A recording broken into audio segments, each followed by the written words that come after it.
Guys देखिए, ये आपका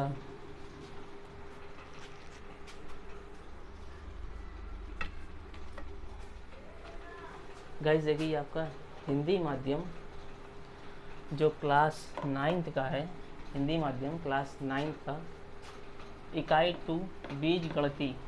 बीज गणिती में हमें इकाई 2 जो बीज गणिती दी है उसमें हमें पढ़ना है, एक तो चैप्टर हमारा बहुपद है, दूसरा एक है रैखिक समीकरण। रैखिक समीकरण तो दो चैप्टरों को एक यूनिट पर रखा गया। कौन सी unit? Second unit. First unit जो आपकी है तो गाइस फर्स्ट यूनिट आपकी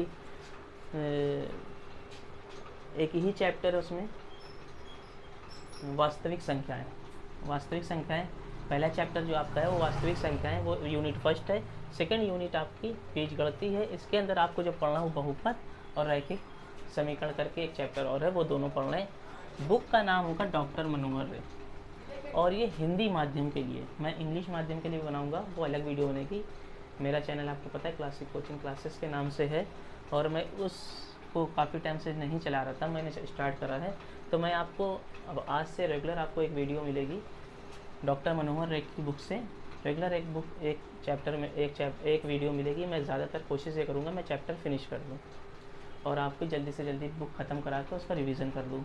लेकिन मैं ये चाहता हूँ कि मेरी जो वीडियो है वो स्टार्टिंग से शुरू हो, कि कोई भी बच्चा अगर मुझे पढ़े तो उसको ये समझ में आए कि मुझे करना कहाँ से, मुझे कहाँ से स्टार्ट करना है।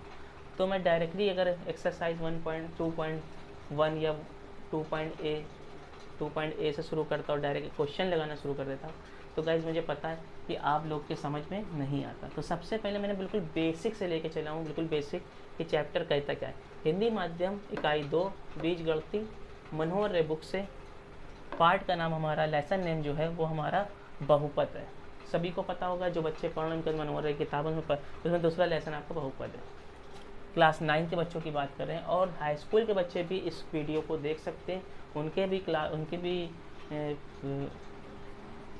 क्लास 9 के लिए वीडियो है, लेकिन क्लास 10 के जो बच्चे हैं अगर उनकी मनोहर रे बुक चल रही होगी तो उनके यहाँ भी बहुपद का चैप्टर है, तो वो लोग भी इस वीडियो को बेसिक देख सकते हैं। तो मैं सबसे पहले ये बताना चाहूँगा कि मुझे इसमें पढ़ाना क्या क्या है, मैं आपको इसमें पढ़ाऊँगा क्या। नंबर एक बात, इकाई, ये जो पहली बात है बहुपद की, बहुपद में मुझे पढ़ाना है एक चर वाले बहुपद की परिभाषा। अभी लोगों को यही नहीं पता होगा बच्चों को कि चर और अचर क्या होता है। बच्चे इसी में कंफ्यूज रहते हैं कि सर चर और अचर क्या होता है। ये जो चैप्टर है हमारा, ये चैप्टर हमारा बहुपद। बहुपद में हमें पढ़ना क्या है, एक चर वाले बहुपद की परिभाषा। और मैं ये भी बताऊंगा चर और अचर क्या होता है। मैं ये भी बताऊंगा चर तथा अचर में क्या अंतर है।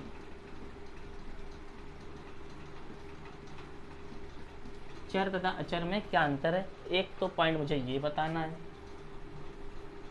बच्चों आप लोग बिल्कुल बेसिक से पढ़ेंगे तभी आपको समझ में आएगा। और हाई स्कूल के बच्चे इसको वीडियो को ज़रूर देखें। वो डायरेक्ट क्वेश्चन लगाने लगते हैं, डायरेक्ट क्वेश्चन लगाने से कुछ नहीं होता जब तक आप बेस नहीं कंप्लीट होगा, आपका बेस मजबूत नहीं होगा, आप क्वेश्चन नहीं लगा पाएंगे। प्लस पॉइंट ये है कि आप आगे जब कोई तैयारी करेंगे तो आपको ये सब क्वेश्चन आएंगे, आप बिल्कुल नहीं कर पाएंगे। मैं सेम वीडियो हिंदी मीडियम की जैसे डाल रहा हूँ हिंदी माध्यम से, इसी तरह से मैं इंग्लिश मीडियम वाले बच्चों की भी वीडियो इसी तरह से स्टार्ट करूँगा, वो भी मेरी वीडियो को ज़रूर देखें। एक चर वाले बहुपद की परिभाषा के बारे में बताऊंगा क्या होती है, फिर बहुपद के गुणांक क्या होते हैं, बहुपद के पद क्या होते हैं। सबसे पहली बात तो मुझे ये भी बताना पड़ेगा बहुपद क्या होता है। एक पॉइंट इसमें सबसे पहले जो स्टार्टिंग होगी वो बताना पड़ेगा बहुपद। बहुपद क्या है, बहुपद क्या है या बहुपद क्या होता है। बहुपद क्या होता है, बहुपद क्या है, पहले मुझे यहीं से स्टार्ट करना पड़ेगा। बेसिक बच्चों को ये पता होना चाहिए बहुपद क्या होता है, बहुपद का चर क्या है, अचर क्या है, उसमें अंतर क्या है। तो चर वाली बहुपदों की परिभाषा, यानी कि वो बहुपद जिसमें चर क्या है। बहुपद के गुणांक क्या होते हैं, बहुपद के पद क्या है, शून्य बहुपद क्या है, एक पति, द्विपति, त्रिपति। जो बच्चों ने अगर क्वेश्चन लगाए होंगे अपने स्कूल में तो उनको डायरेक्ट स्कूल में क्वेश्चन लगाने के लिए दे दिया गया होगा या टीचरों ने उनको नहीं इस तरह से पढ़ाया होगा, तो वो बच्चों को ये पॉइंट बहुत अच्छे से याद आ गया होगा कि एकपति, द्विपति, त्रिपति लिखा होगा। फिर गुणांक और गुणनखंड और गुणांक, बहुपद के गुणांक, शेष प्रमेय का कथन उदाहरण सहित। हम आपको शेषफल प्रमेय भी बताएंगे कि शेषफल प्रमेय कैसे हल करी जाती है। शायद इस टाइम 9th में वो कोर्स नहीं है, लेकिन मैं फिर भी उसकी वीडियो डालूंगा, इसमें हाई स्कूल बच्चों में अगर होगा तो हाई स्कूल के बच्चे देख लेंगे।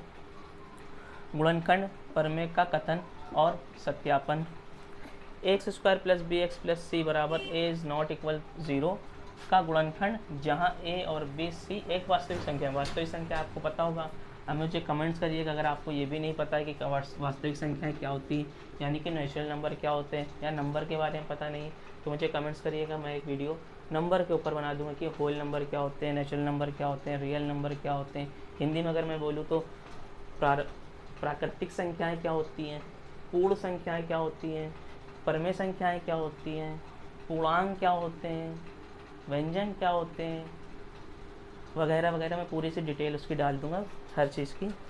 उसके बाद आपको गुणनखंड प्रमेय का कथन और सत्यापन मुझे ये बता दिया।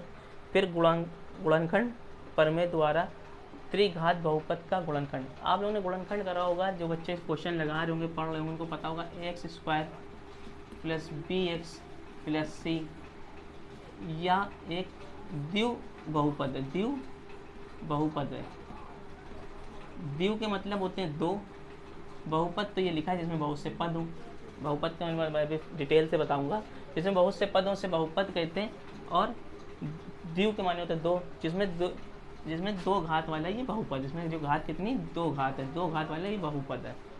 ठीक है, तो द्विघात होगा, द्विघात बहुपद होगा, उसमें अगर कहीं पे त्रिघात दे देगा, क्या दे देगा, द्विघात बहुपद है, अगर कहीं पे त्रिघात दे देगा, x³ bx² cx + d, अगर कहीं पे ये आ गया त्रिघात,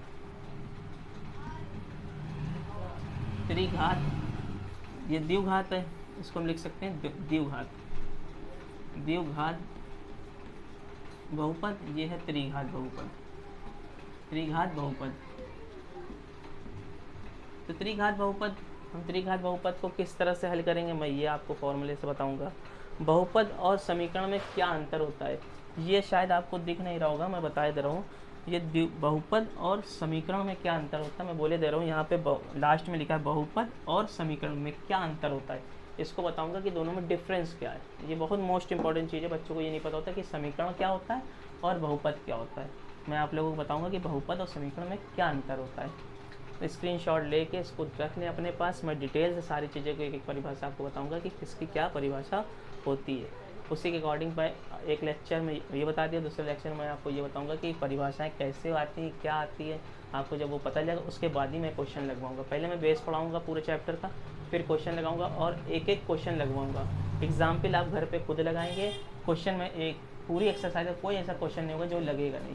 मैं सारी एक्सरसाइज लगाऊंगा। जो मेरी वीडियो को देखेंगे, लाइक करेंगे, मेरे साथ जुड़े रहेंगे, मैं प्रॉमिस करता हूँ उनसे, मैं डॉक्टर मनोहर की पूरी बुक उनको पढ़ाऊंगा। और अगर कोर्स जल्दी से जल्दी ख़त्म हो गया तो मैं दोबारा रिपीट कराऊंगा। क्वेश्चन एक भी मेरे चैनल पे छूटेगा नहीं, इसकी गारंटी है। मेरे चैनल को सब्सक्राइब करें, लाइक करें और अपने फ्रेंड में उसको शेयर करें।